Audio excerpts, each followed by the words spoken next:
നമ്മൾ second module തുടങ്ങുകയാണ്. Second module എന്ന് പറയുന്നത് നെറ്റ്വർക്ക് ലെയറാണ്. ഫസ്റ്റ് മൊഡ്യൂളിൽ നമ്മൾ ഫിസിക്കൽ ലെയറിൻ്റെ കുറേ ഫീച്ചേഴ്സൊക്കെ പഠിച്ചായിരുന്നു. നെറ്റ്വർക്ക് ലാൻ എങ്ങനെയാണ് കണക്ട് ചെയ്യുന്നത്, അങ്ങനത്തെ ടോപ്പോളജീസൊക്കെ പഠിച്ചായിരുന്നു. ഫിസിക്കൽ ലെയറിൻ്റെ തൊട്ട് മേളിലുള്ള ഫിസിക്കൽ ലെയറാണ് നമ്മൾ ഫസ്റ്റ് മൊഡ്യൂളിൽ കുറച്ചൊക്കെ പഠിച്ചു, കുറേ ജനറലായിട്ട് പഠിച്ചു. അതിന് ശേഷം ഫിസിക്കൽ മൊഡ്യൂളും പഠിച്ചു. ഫിസിക്കൽ ലെയർ പഠിച്ചു. അതിനുശേഷം ഫിസിക്കൽ ലെയറിൻ്റെ തൊട്ട് മേളിൽ വരുന്ന ഡാറ്റ ലിങ്ക് ലെയറാണ്. Data link layer S4 data communication എന്ന് പറയുന്ന പേപ്പർ പഠിച്ചപ്പോൾ അതിനകത്ത് നമ്മൾ പഠിച്ചിട്ടുള്ളതാണ്. എറർ കറക്ഷൻ, എറർ ഡിറ്റക്ഷൻ എന്നൊക്കെ പറഞ്ഞ് നമ്മൾ പഠിച്ചിട്ടുണ്ട്. അത് പഠിച്ചാണ്. അതിന് ശേഷമുള്ള ലെയറാണ്, അതിന് തൊട്ട് മേളിലുള്ള ലെയറാണ് നെറ്റ്വർക്ക് ലെയർ എന്ന് പറയുന്നത്. എന്നിട്ട് ഇത് ഒരു ഇതിൽ സാധാരണ നെറ്റ്വർക്ക് ലെയർ ഒരു കമ്മ്യൂണിക്കേഷൻ പഠിക്കുമ്പോൾ എപ്പോഴും നമ്മൾ ആലീസ് ആൻഡ് ബോബ് എന്ന് പറയുന്നൊരു ടേംസിലാണ് പറയുന്നത്. നിങ്ങൾക്കത് അധികം വരുന്നില്ല, എന്നിരുന്നാലും ഒന്ന് അറിഞ്ഞിരിക്കാൻ വേണ്ടിയിട്ട് ഞാനിവിടെ ചേർത്തെന്ന് മാത്രമേ ഉള്ളൂ. സോഴ്സ്, അതായത് മെസ്സേജ് അയക്കുന്ന ആൾ ആലീസ് എന്നും മെസ്സേജ് റിസീവ് ചെയ്യുന്ന ആൾ ബോബ് എന്ന രീതിയിലുമാണ് നമ്മൾ പറയുന്നത്. അപ്പോൾ സോഴ്സ് അയക്കുന്ന ആൾ ആലീസ്, അപ്പോൾ സോഴ്സാണ് അയക്കുന്ന ആൾ, അപ്പോൾ അത് ആലീസാണ്. അപ്പോൾ നെറ്റ്വർക്ക് ലെയർ എന്ന് പറയുന്നത് ഇതാണ് ലെയർഡ് ആർക്കിടെക്ചർ നമ്മൾ പറഞ്ഞത്. നമ്മളൊരു ലെറ്റർ അയക്കുന്ന എക്സാമ്പിൾ വെച്ച് ഞാൻ എക്സ്പ്ലെയിൻ ചെയ്തായിരുന്നു. ഓരോ ലെയർ, ആദ്യത്തെ ആൾ എന്താ അയക്കണമെന്ന് പറയും, രണ്ടാമത്തെ ആൾ അത് ടൈപ്പ് ചെയ്ത് റെഡിയാക്കും, മൂന്നാമത്തെ ആൾ അത് കവറിനകത്തിടും, അടുത്ത ലെയർ അത് അയക്കാൻ വേണ്ടിയിട്ടുള്ള സ്റ്റാമ്പ് ഒട്ടിക്കുക, അങ്ങനത്തെ കാര്യങ്ങൾ ചെയ്യും. അടുത്ത ആക്ച്വൽ ട്രാൻസ്മിഷൻ നടക്കുന്നത് ഫിസിക്കൽ ലെയറിൽ. അതൊരു എക്സാമ്പിളായിട്ട് ഞാൻ പറഞ്ഞായിരുന്നു. അപ്പോൾ ഇതിൽ നിന്ന് മനസ്സിലാക്കേണ്ട ഒരു കൺസെപ്റ്റ്, ഒരു ഹയർ ഇതിലുള്ള ഒരു ലെയർ അതിൻ്റെ താഴെയുള്ള ലെയറിലേക്ക് ട്രാൻസ്ഫർ ചെയ്യും. അവർ അതിൽ കുറച്ച് അഡീഷണൽ ഡാറ്റ കൊടുക്കും. ഇവർ അതിൻ്റെ അടിയിലെത്തുമ്പോൾ അത് എൻവലപ്പിനകത്തിടും. നെറ്റ്വർക്ക് ലെയറിൽ ചെയ്യുന്ന മെയിൻ പണി എന്ന് പറയുന്നത് ഈ ഇതിൻ്റെ ട്രാൻസ്പോർട്ട് ലെയറിൽ നിന്ന് കിട്ടുന്ന സാധനം എൻക്യാപ്സുലേറ്റ് ചെയ്യുക എന്നുള്ളതാണ് മെയിൻ പണി. എൻക്യാപ്സുലേറ്റ് ചെയ്യുക എന്ന് പറഞ്ഞാൽ എൻവലപ്പിൽ ഇടുന്ന പോലെ ഒരു പാക്കറ്റിനകത്താക്കുക, എന്നിട്ട് അതിൻ്റെ പുറത്ത് അഡ്രസ്സ് എഴുതുക. അതാണ് നെറ്റ്വർക്ക് ലെയറിൻ്റെ മെയിൻ പണി. അപ്പോൾ ഈ അഡ്രസ്സ് വായിക്കണമെങ്കിൽ എപ്പോഴും നെറ്റ്വർക്ക് ലെയറിനെ സാധിക്കത്തുള്ളൂ. അപ്പോൾ നമ്മൾ മനസ്സിലാവും, ഇത് കണ്ടോ, ഒരു റൂട്ടറിൽ കൂടെ കടന്നുപോയി അടുത്ത റൂട്ടറിലെത്തുമ്പോൾ, ആ റൂട്ടറിലെത്തുമ്പോൾ ഇവിടെ ഇപ്പോൾ R2 എന്ന് പറയുന്ന ഒരു റൂട്ടറിലെത്തി. R2 നിന്ന് R1ലേക്ക് R4ലേക്കും കണക്ഷനുണ്ട്. അപ്പോൾ എങ്ങോട്ട് വേണേലും പോവാം. ഇതിപ്പോൾ R1ലേക്കല്ല R4ലേക്കാണ് പോകേണ്ടത് എന്ന് തീരുമാനിക്കുന്നത് ഈ നെറ്റ്വർക്ക് ലെയറിലെ അഡ്രസ്സ് വെച്ചിട്ടാണ്. അതുകൊണ്ട് ഈ റൗട്ടറിൽ എത്തുമ്പോൾ ഈ നെറ്റ്വർക്ക് ലെയറിൻ്റെ അഡ്രസ്സ് വായിക്കാൻ വേണ്ടിയിട്ടുള്ള സെറ്റപ്പ് അവിടെ ഉണ്ടാവണം. അതുകൊണ്ടാണ് ഇവിടെ ഈ 3 ലെയർ, അതായത് physical layer, data link layer, network layer ഇവിടെ ഉണ്ടാവും. ആ നെറ്റ്വർക്ക് ലെയർ അഡ്രസ്സ് വായിച്ചിട്ട് ആ അഡ്രസ്സിൻ്റെ ബേസിസിലാണ് R4ലേക്ക് പോകണമെന്ന് തീരുമാനിക്കുന്നത്. അടുത്ത സ്ഥലത്ത് എത്തുമ്പോൾ അങ്ങനെ തീരുമാനിച്ച് ഫൈനൽ ബോബ് എന്ന് പറയുന്ന ആളുടെ കമ്പ്യൂട്ടറിൽ എത്തിക്കഴിയുമ്പോൾ അവിടെ എല്ലാ ലെയറും തിരിച്ചുണ്ടാവും. അതായത് physical layer, data link layer. Network ലെയറിൽ ഇവിടെ ഒരു പ്രത്യേകത, ഇവിടെ വെച്ച് അത് എൻക്യാപ്സുലേറ്റ് ചെയ്യുകയാണ് ചെയ്തതെങ്കിൽ ഇവിടെ വന്ന് ഡീക്യാപ്സുലേറ്റ് ചെയ്യുകയാണ്. അതായത് അത് എൻവലപ്പിലിട്ടാണ് വന്നതെങ്കിൽ എൻവലപ്പ് പൊട്ടിച്ച് പുറത്തെടുത്ത് ആ ലെറ്റർ ട്രാൻസ്പോർട്ട് ലെയറിലേക്ക് കൊടുക്കും. എന്നിട്ട് അതിൻ്റെ മുകളിലേക്കുള്ള ലെയറുകൾ അതിൻ്റെ പണി ചെയ്യും. അതാണ്. അപ്പോൾ അതാണ് ഫസ്റ്റ് സ്ലൈഡിൽ പറയുന്നത്. At the source host the network layer accepts A packet from A transport layer, encapsulate the packet in A datagram. അപ്പോൾ ആ പാക്കറ്റ്, അതായത് എൻക്യാപ്സുലേറ്റ് ചെയ്ത് ഒരു പാക്കറ്റ് ആക്കുമെന്ന് പറഞ്ഞാൽ ആ പാക്കറ്റിൻ്റെ ഡാറ്റാഗ്രാം എന്നാണ് പറയുന്നത്. എന്നിട്ട് അതിന് തൊട്ട് താഴെയുള്ള ഡാറ്റ ലിങ്ക് ലെയറിലേക്ക് കൊടുക്കും സോഴ്സ് സൈഡിൽ. ഡെസ്റ്റിനേഷൻ സൈഡിലാണെങ്കിൽ, അതായത് ബോബ് എന്ന് പറയുന്ന ആളുടെ അടുത്താണെങ്കിൽ ഇത് നേരെ ഓപ്പോസിറ്റാണ്. അതായത് പാക്കറ്റ് റിസീവ് ചെയ്യും, എൻവലപ്പ് റിസീവ് ചെയ്യും, അത് പൊട്ടിച്ച് ഡീക്യാപ്സുലേറ്റ് ചെയ്ത് അതിൻ്റെ ലെറ്റർ തൊട്ട് മേളിലുള്ള ലെയറിലേക്കാണ് കൊടുക്കുന്നത്, അതായത് ട്രാൻസ്പോർട്ട് ലെയറിലേക്കാണ് കൊടുക്കുന്നത്. സെൻഡറിൻ്റെ സമയത്ത് മേളിലുള്ള ലെയറിൽ നിന്ന് വാങ്ങിച്ച് താഴെയുള്ള ലെയറിലേക്ക് കൊടുക്കും. റിസീവറിൻ്റെ എൻഡിൽ താഴെയുള്ള ലെയറിൽ നിന്ന് മേടിച്ച് അത് മേളിലത്തെ ലെയറിന് ആവശ്യമായ ഡാറ്റ മാത്രം ഇട്ട് മേളിലേക്ക് കൊടുക്കും. സെൻഡറിൻ്റെ സൈഡിൽ മേളിലത്തെ ആളിൽ നിന്ന് താഴോട്ട് മേടിച്ച് അതിൽ കുറച്ച് ഡാറ്റ അഡീഷണൽ ആഡ് ചെയ്യും. അതായത് അതൊരു എൻവലപ്പിനകത്ത് ഇടും, അതിൻ്റെ പുറത്ത് അഡ്രസ്സൊക്കെ ഇടും, അങ്ങനത്തെ കാര്യങ്ങളൊക്കെ ചെയ്യും. മറ്റേ സ്ഥലത്ത് എത്തുമ്പോൾ അത് ആ അഡ്രസ്സൊക്കെ കീറിക്കളഞ്ഞ് അതിനകത്ത് ഡാറ്റ മാത്രം എടുത്ത് മേളിലേക്ക് കൊടുക്കും. അപ്പോൾ രണ്ട് സൈഡിലും ഓപ്പോസിറ്റ് ഫങ്ഷൻസാണ് നടക്കുന്നത്. ഡാറ്റ ലിങ്ക് ലെയറിൻ്റെ മെയിൻ ഫംഗ്ഷൻ എന്ന് പറയുന്നത് പാക്കറ്റൈസിങ് സർവീസ് എന്ന് പറയുന്നത്. നെറ്റ്വർക്ക് ലെയർ സർവീസസ് ആണ് അടുത്ത ടോപ്പിക്ക്. അതിനകത്ത് മെയിൻ സർവീസ് എന്ന് പറയുന്നത് പാക്കറ്റൈസിങ് എന്ന് പറഞ്ഞാൽ പാക്കറ്റ് ആക്കുക എന്നുള്ളതാണ്. First duty of network layer is definitely packetizing. Packetizing എന്ന് പറഞ്ഞാൽ എൻക്യാപ്സുലേറ്റ് ചെയ്യുക. പേലോഡ് എന്ന് പറഞ്ഞാൽ തൊട്ട് മേളിലുള്ള ലെയറിൽ നിന്ന് ഇതിന് കിട്ടുന്ന ഡാറ്റയാണ് പേലോഡ് എന്ന് പറയുന്നത്. Data received from upper layer, അതാണ് പേലോഡ്. ആ പേലോഡ് പിന്നെ network layer packet at the source and decapsulating, അത് സോഴ്സ് സൈഡിലാണ്. അത് കഴിഞ്ഞ് പറയുന്നത് ഡെസ്റ്റിനേഷൻ സൈഡിലാണ്. Decapsulating the payload from the network layer, അതായത് ആ പാക്കറ്റ് കിട്ടുന്നതിൽ നിന്ന് അതിൽ നിന്ന് അകത്തുള്ള ഡാറ്റ പേലോഡ് മാത്രം എടുത്ത് മുകളിലേക്ക് കൊടുക്കുക എന്നുള്ളതാണ് റിസീവറുടെ സൈഡിൽ നെറ്റ്വർക്ക് ലെയർ ചെയ്യുന്നത്. ഏത് ലെയറിൻ്റെ ഫംഗ്ഷനാലിറ്റി ഇങ്ങനെയായിരിക്കും, അതായത് സെൻട്രൽ സൈഡിൽ അത് എന്ത് ചെയ്യുന്നു അതായിരിക്കും റിസീവർ സൈഡിൽ അതിൻ്റെ ഓപ്പോസിറ്റ് ആയിരിക്കും ചെയ്യുക. In other words, one duty of network layer is to carry payload from source to destination without changing it. അത് ഒരു ഇമ്പോർട്ടൻറ്റ് പോയിൻ്റാണ്. നെറ്റ്വർക്ക് ലെയർ സാധാരണഗതിയിൽ അതിലേക്ക് കിട്ടുന്ന ഡാറ്റയിൽ വ്യത്യാസമൊന്നും വരത്തില്ല. ഇപ്പോൾ ഒരു ലെറ്ററാണ് കിട്ടുന്നതെങ്കിൽ അത് മടക്കി ഇതിനകത്ത് ഇടുക മാത്രമേ ഉള്ളൂ, അതിനകത്ത് ചേഞ്ച് ഒന്നും വരുത്താൻ അവന് പറ്റില്ല. പക്ഷേ ഇപ്പം ഒരു ചില കേസിലൊക്കെ ഇപ്പോൾ നമ്മൾ കൊറിയർ അയക്കുകയാണെങ്കിൽ ചിലപ്പോൾ വലിയ പാക്കറ്റ് ആണെങ്കിൽ ഒന്നിച്ച് അയക്കാൻ പറ്റാതെ വരും. അപ്പോൾ അതിനെ ചിലപ്പോൾ സ്പ്ലിറ്റ് ചെയ്ത് 2 പാക്കറ്റാക്കിയൊക്കെ വിടേണ്ടി വരും. അപ്പോൾ വരുന്ന ഡാറ്റ ഭയങ്കര വലുതാണെങ്കിൽ മാത്രം ചിലപ്പോൾ അതിനെ സ്പ്ലിറ്റ് ചെയ്ത് 2 ആക്കിയിട്ട് 2നെ ഡിഫറെൻ്റ് ആയിട്ട് എൻക്യാപ്സുലേറ്റ് ചെയ്ത് അയക്കും. അപ്പോൾ ആ പരിപാടി ചെയ്യുന്നു. സോഴ്സ് ഈസ് നോട്ട് അലൗഡ്, അതായത് നെറ്റ്വർക്ക് ലെയറിൻ്റെ കാര്യമാണ് പറയുന്നത്. Source is not allowed to change the content of the payload unless it is too large. ഒത്തിരി വലുതല്ല എങ്കിൽ മാറ്റാൻ പറ്റില്ല, ഒത്തിരി വലുതാണെങ്കിൽ മാറ്റാൻ പറ്റും. മാറ്റാൻ പറ്റും എന്ന് പറയുന്നത് സ്പ്ലിറ്റ് ചെയ്യാൻ മാത്രമേ പറ്റത്തുള്ളൂ. Deliver and needs to be fragmented. Fragment ചെയ്യുക എന്ന് പറഞ്ഞാൽ പീസുകളാക്കുക. അപ്പോൾ 2-3 പീസാക്കിയിട്ട് 3നെ സെപ്പറേറ്റ് ആയിട്ട് അയക്കുക. അടുത്തത് ads A header that contain the source and destination address. Source and destination address ഉള്ള ഒരു ഹെഡർ ആഡ് ചെയ്യും. ആൻഡ് സം അതർ ഇൻഫർമേഷൻ, വേറെ എന്തെങ്കിലും ഇൻഫർമേഷൻ ആവശ്യമുണ്ടെങ്കിൽ അതും ആ കാര്യങ്ങളൊക്കെ ആ ഡീറ്റെയിൽസൊക്കെ അതിനകത്ത് ആഡ് ചെയ്യും. അതാണ് പാക്കറ്റൈസിങ് എന്ന് പറയുന്നത്. അതായത് പാക്കറ്റ് ആക്കുക, മറ്റേ സൈഡിൽ ചെല്ലുമ്പോൾ പാക്കറ്റിൽ നിന്ന് പുറത്തെടുക്കുക. അതാണ് നെറ്റ്വർക്ക് ലെയറിൻ്റെ മെയിൻ സർവീസ്. പിന്നെ ഉള്ളൊരു പണി എന്ന് പറയുന്നതാണ് റൗട്ടിങ്. ഞാൻ പറഞ്ഞത് അഡ്രസ്സ് വെച്ചിട്ട് എങ്ങോട്ട് ട്രാൻസ്ഫർ ചെയ്യണമെന്ന് കണ്ടുപിടിക്കുന്നതിനാണ് റൗട്ടിംഗ് എന്ന് പറയുന്നത്. ആ അഡ്രസ്സ് കണ്ടുപിടിച്ചിട്ട് ഏത് പോർട്ടിൽ കൂടെ വിടണം എന്ന് തീരുമാനിച്ചതിന് ശേഷം ആ പോർട്ടിൽ കൂടെ വിടുന്ന പരിപാടിക്കാണ് ഫോർവേഡിംഗ് എന്ന് പറയുന്നത്. അപ്പോൾ routing and forwarding are 2 other important functions performed by network layer. അപ്പോൾ ഈ കേസിലാണെങ്കിൽ റൗട്ടിംഗ് ചെയ്യുകയാണ്. അതായത് ഇവിടെ നിന്ന് വന്നു ഈ R2-ലെത്തി. R2-ലെത്തിയപ്പം R1-ലേക്ക് പോകണോ R4-ലേക്ക് പോകണോ എന്ന് തീരുമാനിക്കുന്നതിന് റൗട്ടിംഗ് എന്ന് പറയും.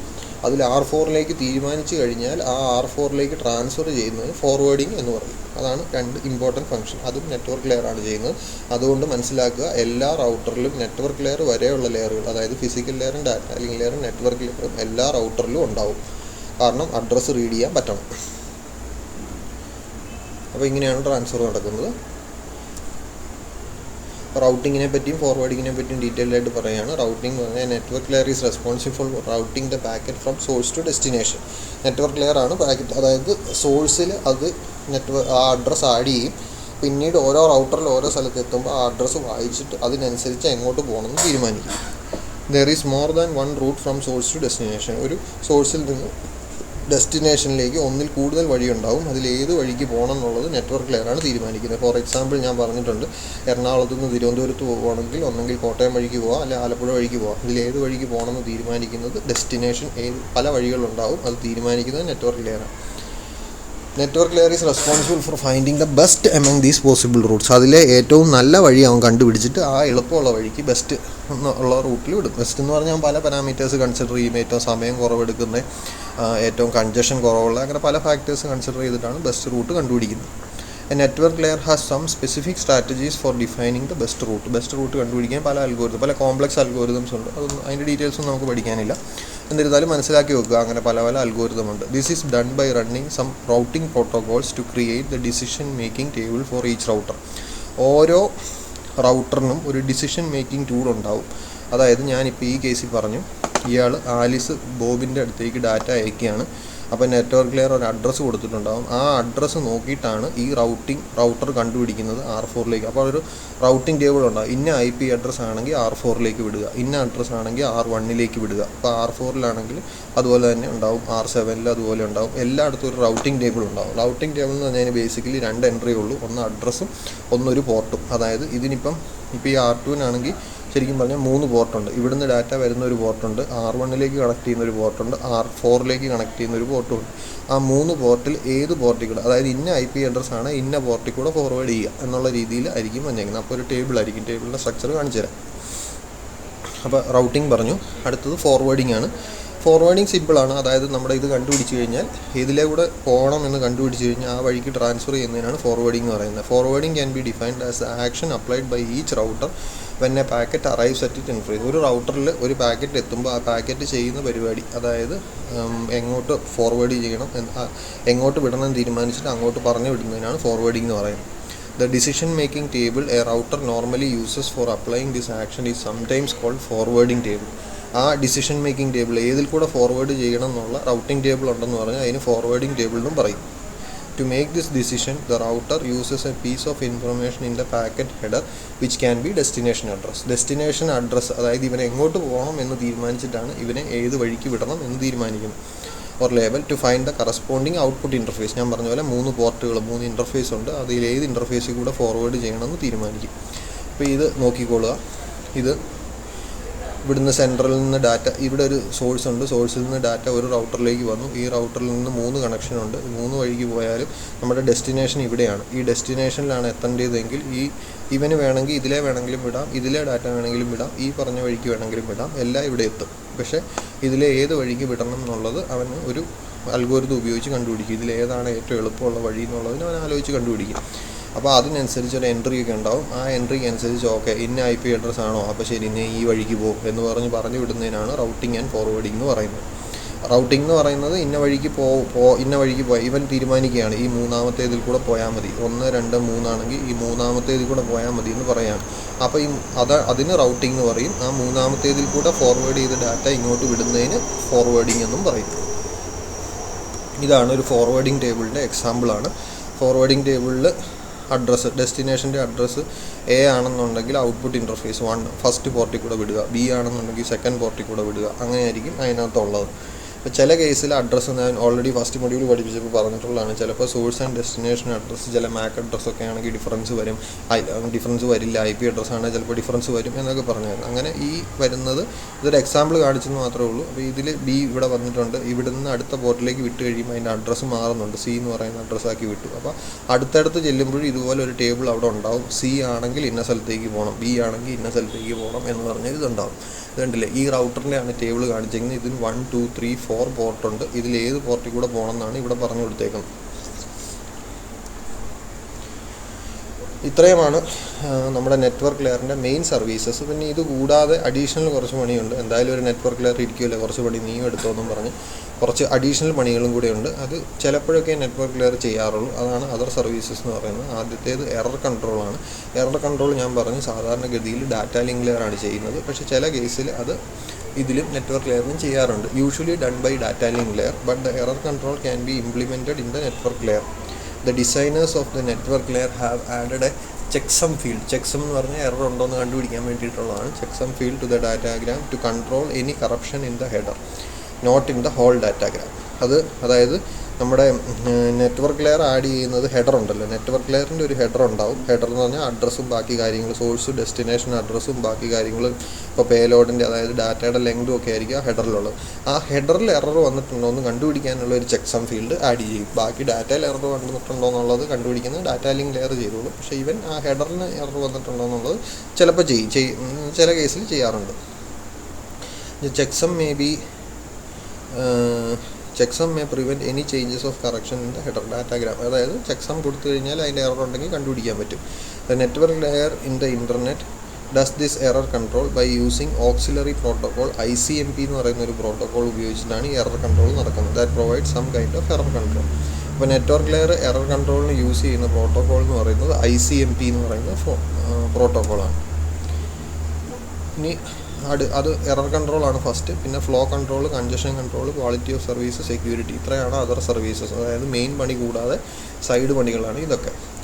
ഫ്ലോ കൺട്രോൾ എന്ന് പറഞ്ഞാൽ network layer in the internet does not directly provide any flow control. Flow control സാധാരണഗതിയിൽ കൊടുക്കത്തില്ല. അത് എന്തുകൊണ്ടാണെന്ന് ചോദിച്ചാൽ അതിൻ്റെ റീസണാണ് താഴെ പറഞ്ഞേക്കുന്നത്. First, there is no error control in this air. എറർ കൺട്രോൾ സാധാരണഗതിയിൽ ഇവിടെ ഉണ്ടാവില്ല. The job of network layer at the receiver is so simple that it may rarely B overwhelmed. അതായത് എറർ കൺട്രോളിൻ്റെ ഫ്ലോ കൺട്രോളിൻ്റെ വലിയ ആവശ്യം വരത്തില്ല. നെറ്റ്വർക്ക് ലെയറിന് അത്ര വലിയ പരിപാടി. അതായത് ഫ്ലോ കൺട്രോൾ വരേണ്ടി എപ്പോഴും ഓർഡർ ചേഞ്ച് ചെയ്തൊക്കെ വരുമ്പോഴാണ് ഫ്ലോ കൺട്രോൾ ചെയ്യാന്ന് പറഞ്ഞാൽ ഇവനാണ് ആദ്യം വന്നത്, നമ്മളൊരു ക്യൂ മാനേജ് ചെയ്യും. ഒരു കടയാണെങ്കിൽ കടയിൽ ആദ്യം വന്നവർക്ക് ആദ്യം കൊടുക്കുക, അങ്ങനെയല്ലേ. അപ്പോൾ കടയിൽ തിരക്കുണ്ടെങ്കിൽ അതിനൊരു പ്രശ്നം വരുന്നുള്ളൂ. കടയിൽ തിരക്കില്ല എങ്കിൽ അങ്ങനെ ഒരു ഫ്ലോ കൺട്രോൾ മെയിൻറ്റെയിൻ ചെയ്യേണ്ട ആവശ്യമില്ല. ഓരോരുത്തർ വരുന്നു, അവരെ സർവീസ് ചെയ്ത് പറഞ്ഞു വിടുന്നു, അടുത്തയാൾ വരുന്നു. അപ്പോൾ ഈ നെറ്റ്വർക്ക് ലെയർ എന്ന് പറയുന്നതിൽ വലിയ താമസമൊന്നും വരുന്നതല്ല. അതുകൊണ്ട് അങ്ങനെ ഒരു ട്രാഫിക് അവിടെ വരേണ്ട, അല്ല ഫ്ലോ മെയിൻറ്റെയിൻ ചെയ്യേണ്ട ആവശ്യം അവിടെ ഉണ്ടാകുന്നില്ല. Second, upper layers that uses services of network layer can implement buffers to receive data from the network layer as they were ready and do not have to consume data as fast as receive. ഇനി എന്തെങ്കിലും കാരണവശാൽ ഒരു Q വരുവാണെങ്കിൽ തന്നെ അത് ഇതിൻ്റെ മേളിലുള്ള ലെയേഴ്സിലേ വരത്തുള്ളൂ. അപ്പോൾ അവന്മാർ അതിനുള്ള ഓർഡർ മെയിൻറ്റെയിൻ ചെയ്യാനുള്ള കാര്യങ്ങളൊക്കെ അവന്മാർ ചെയ്താൽ മതി. നെറ്റ്വർക്ക് ലെയർ ചെയ്യേണ്ടാത്തതിൻ്റെ കാരണങ്ങളാണ് പറഞ്ഞു തരുന്നത്. തേർഡ് എന്ന് പറയുന്നത് flow control is provided by most of the upper layer protocols. Upper layer protocols ഇതിൻ്റെ അപ്പർ ലെയർ, അതായത് ഡാറ്റ ലിങ്ക് ലെയർ താഴെയാണ്, മേളിലോട്ട് വരുന്ന ട്രാൻസ്പോർട്ട് ലെയർ മുതലായ ആപ്ലിക്കേഷൻ ലെയർ മുതലായ ലെയറുകളിലൊക്കെ അവന്മാർ ഫ്ലോ കൺട്രോൾ ഓൾറെഡി ചെയ്യുന്നുണ്ട്. അപ്പോൾ ഒരുത്തനെ വീണ്ടും ഒരു കാര്യം തന്നെ വീണ്ടും ചെയ്യേണ്ട കാര്യമില്ല, മേളിലുള്ളവർ ചെയ്യുന്നുണ്ട്, അതുകൊണ്ട് ഇവൻ ചെയ്യുന്നില്ല ഫ്ലോ കൺട്രോൾ. പിന്നെ ഉള്ളത് കൺജഷൻ കൺട്രോളാണ്. കൺജഷൻ നമുക്കറിയാം, ഒരു തിരക്ക് വരിക എന്നാണ് കൺജഷൻ കൊണ്ട് ഉദ്ദേശിക്കുന്നത്. Congestion in a network layer is a situation when too many datagrams. നമ്മളൊരു ജംഗ്ഷനിൽ കൺജഷൻ ഉണ്ടെന്ന് പറഞ്ഞാൽ എന്താ അർത്ഥം? വൈറ്റിലെ ജംഗ്ഷനിൽ കൺജഷൻ ഉണ്ടെന്ന് പറഞ്ഞാൽ അതിൻ്റെ അർത്ഥം വൈറ്റിലെ ഒത്തിരി വണ്ടികളുണ്ടെന്നുള്ളതാണ്. അപ്പോൾ അതുപോലെ ഒത്തിരി ഡാറ്റ വരുന്നുണ്ടെങ്കിലാണ് കൺജഷൻ ഉണ്ടാകുന്നത്. Congestion may occur in many datagram send by the source computer is beyond the capacity of network or router. അതായത് നെറ്റ്വർക്ക് ലെയറിൻ്റെ കപ്പാസിറ്റിയിലും കൂടുതലാണ് ഡാറ്റ വരുന്നതെങ്കിൽ മാത്രമേ കൺജഷൻ ഉണ്ടാവുള്ളൂ. In this situation some routers may drop some datagrams. ഇങ്ങനെയുള്ള സാഹചര്യം വരുമ്പോൾ ചിലപ്പോൾ ചില ഡാറ്റാഗ്രാം, അതായത് അവന് ഓൾറെഡി അവൻ ഫുള്ളാണ്, അവന് ഇപ്പം സാധാരണഗതിയിൽ ഒരു ബഫർ ഉണ്ടാവും. ഒരു ബഫറിനകത്തേക്ക് വരുന്ന ഡാറ്റ ബഫറിൽ സ്റ്റോർ ചെയ്ത് വെച്ചിട്ടായിരിക്കും എടുക്കുന്നത്. ബഫറും ഫുള്ളായി പോയാൽ ചിലപ്പോൾ ഒരു ഡാറ്റ അല്ലെങ്കിൽ 2 ഡാറ്റ മിസ്സായി പോയെന്നിരിക്കും. അങ്ങനെ മിസ്സാവാം. ഇഫ് ദ കൺജഷൻ കണ്ടിന്യൂസ്, ഇതിൻ്റെ ഒരു കുഴപ്പം എന്താണെന്ന് ചോദിച്ചാൽ കൺജഷൻ പിന്നെയും കൂടി വന്നുകൊണ്ടിരിക്കുകയാണെങ്കിൽ മൊത്തം സിസ്റ്റം ഡൗൺ ആയി പോകും. ഇപ്പോൾ വൈറ്റിലെ ജംഗ്ഷനിൽ മൊത്തം കുളമായി, ആർക്കും അങ്ങോട്ടും ഇങ്ങോട്ടും അനങ്ങാൻ മേലാതെ കിടക്കുക എന്ന് പറയുകയാണെങ്കിൽ അതുപോലെയുള്ളൊരു സിറ്റുവേഷൻ ഉണ്ടാവും. കൺജഷൻ കൺട്രോൾ ഇല്ലാതെ പോയി കഴിഞ്ഞു. ക്വാളിറ്റി ഓഫ് സർവീസ് എന്ന് പറയുന്നതാണ് അടുത്തത്. These provisions R mostly implemented in upper layer. ഇതൊന്നും സാധാരണ നെറ്റ്വർക്ക് ലെയർ ചെയ്യാറില്ല, പക്ഷേ വേണമെങ്കിൽ ചെയ്യാവുന്നതാണ് പറയുന്നത്. ക്വാളിറ്റി ഓഫ് സർവീസ് എൻഷുർ ചെയ്യാനുള്ള, അതായത് കറക്റ്റായിട്ടാണ് ഡാറ്റ വരുന്നത്, 0 ആയിട്ടും 1 ആയിട്ടും വരുന്നതെന്നൊക്കെ എൻഷുർ ചെയ്യാൻ വേണ്ടിയിട്ടുള്ള കാര്യങ്ങൾ ചെയ്യാം. സിഗ്നൽ ഡീഗ്രേഡഡ് ആയി പോകുന്നില്ല, അങ്ങനത്തെയൊക്കെ വേണേൽ ചെയ്യാം, പക്ഷേ സാധാരണ അതൊക്കെ അപ്പർ ലെയറാണ് ചെയ്യുന്നത്. നെറ്റ്വർക്ക് ലെയറിൻ്റെ മെയിൻ ഫംഗ്ഷൻ എന്ന് പറയുന്നത് എൻക്യാപ്സുലേറ്റ് ചെയ്യുക, അഡ്രസ് ആഡ് ചെയ്യുക, ബാക്കി ഈ കാര്യങ്ങളൊക്കെ ചെയ്യാമെന്ന് പറയുന്നതെന്ന് മാത്രമേ ഉള്ളൂ. Security to provide security for connectionless network. Connectionless നെറ്റ്വർക്കും കണക്ഷൻ ഓറിയൻറ്റഡ് നെറ്റ്വർക്കും ഉണ്ട്. അതായത് കണക്ഷൻലെസ് എന്ന് പറഞ്ഞാൽ ഒരു കണക്ഷൻ എസ്റ്റാബ്ലിഷ് ചെയ്ത് ഫുൾ റൂട്ട് എസ്റ്റാബ്ലിഷ് ചെയ്തിട്ടായിരിക്കും പോകുന്നത്. കണക്ഷൻ ലെസ്സിൽ അങ്ങനെ ആയിരിക്കില്ല പോകുന്നത്. കണക്ഷൻ ഓറിയൻറ്റഡിലാണ് എല്ലാം കണക്ഷനൊക്കെ എസ്റ്റാബ്ലിഷ് ചെയ്തതിന് ശേഷമായിരിക്കും പോകുന്നത്. അത് തമ്മിൽ മാത്രമേ കണക്ഷൻ പോകുള്ളൂ. അപ്പോൾ ആ പാത്തിൽ കൂടെ ഇത് മാത്രമേ പോകുന്നുണ്ടാവുള്ളൂ. കണക്ഷൻ ലെസ് എന്ന് പറഞ്ഞാൽ അങ്ങനെയൊന്നും ഉണ്ടാവില്ല. ഓരോ സ്ഥലത്ത് നിന്നിട്ട് ആലോചിക്കും, അടുത്ത് എങ്ങോട്ട് പോകണം, ഇടത്തോട്ട് പോകണോ വലത്തോട്ട് പോകണോ എന്ന് അവിടെ നിന്ന് ആലോചിക്കും. അപ്പോൾ ടു പ്രൊവൈഡ് കണക്ഷൻ ലെസ് നെറ്റ്വർക്കിനാണ് മെയിനായിട്ട് സെക്യൂരിറ്റി വേണ്ടിയത്. We need to have another virtual level that changes the connection. അപ്പോൾ അങ്ങനെയുള്ള കണക്ഷൻ ലെസ് സർവീസ് ആണെങ്കിൽ ഓരോ ഡാറ്റ ചെല്ലുമ്പോൾ ആ ഡാറ്റയിൽ എങ്ങോട്ട് പോകണമെന്ന് ആലോചിക്കുമ്പോൾ ചിലപ്പോൾ തെറ്റായ വഴിക്ക് പോയെന്ന് വരും. അങ്ങനെയുള്ള സാഹചര്യത്തിലൊക്കെ ഈ കണക്ഷൻ ലെസ്സിനെ കണക്ഷൻ ഓറിയൻറ്റഡ് പോലെ ആക്കാൻ വേണ്ടിയിട്ടുള്ള കാര്യങ്ങൾ സെക്യൂരിറ്റിയിൽ ചെയ്യും. അത് ഡീറ്റെയിൽസ് നമുക്ക് പഠിക്കാനില്ല. അത് അങ്ങനെയുള്ള ഒരു വെർച്വൽ ലെയറാണ് IPsec എന്ന് പറയുന്നത്. IP സെക്യൂരിറ്റി എന്നാണ് അതിൻ്റെ full form, internet protocol security. നമുക്കറിയാം നെറ്റ്വർക്ക് ലെയർ ആഡ് ചെയ്യുന്ന IP അഡ്രസ്സാണ്. ആ IP അഡ്രസ്സിൻ്റെ ലെവലിൽ സെക്യൂരിറ്റി ആയിരിക്കും അത് പ്രൊവൈഡ് ചെയ്യുന്നത്. അത് അങ്ങനത്തെ ഒരു ലെയർ കൂടെ ഈ കേസിൽ ഇംപ്ലിമെൻറ്റ് ചെയ്യാമെന്ന് പറയപ്പെടും. ഇതൊക്കെ ജസ്റ്റ് തിയറി ആയിട്ട് പഠിച്ചു വെച്ചാൽ മതി. ഇതൊന്നും നെറ്റ്വർക്ക് ലെയർ സാധാരണ ചെയ്യാറില്ല, പക്ഷേ വേണമെങ്കിൽ ചെയ്യാം. അതാണ് അതർ സർവീസസ്. ഇനി അതിൻ്റെ പെർഫോമൻസ് ആണ്. ഇനി അത് അടുത്തൊരു വീഡിയോ ആയിട്ട് അടുത്തൊരു ലൈവ് ക്ലാസ്സിൽ ചെയ്യാം.